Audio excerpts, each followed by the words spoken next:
Assalamu alaikum everyone, and welcome to today's Vechain video update. And what a failure, what a bloody failure. Okay, I've talked about this one before, but here we are once again. So this, on a weekly time frame, we had a very beautiful picture perfect rounded bottom, and this is something I was trying to trade. I did buy at the support level and I had to sell it very quickly because it didn't hold any support, and boom, I actually closed all the trade that I had.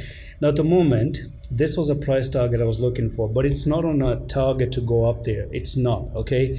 It was the end of the retest, because on the daily time frame, this is what happened, okay? It actually came down to this level and made 3 black rows as well. So this is what you're looking for, that price action right there.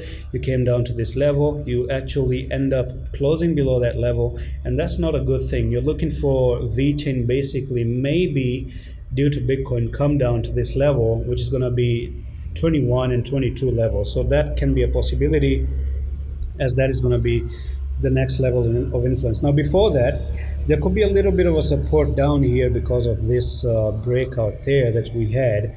And I do see if you're not coming out to break this level again, then the next level of support right now is going to be down here 25.31. So that's going to be a drop of nearly putting down here, which is going to be 14% drop to the downside.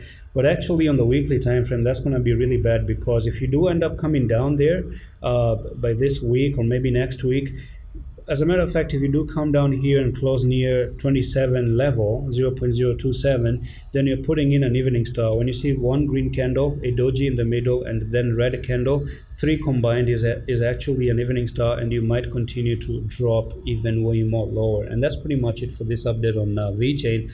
I'm gonna see you in the next one. Allah Hafiz.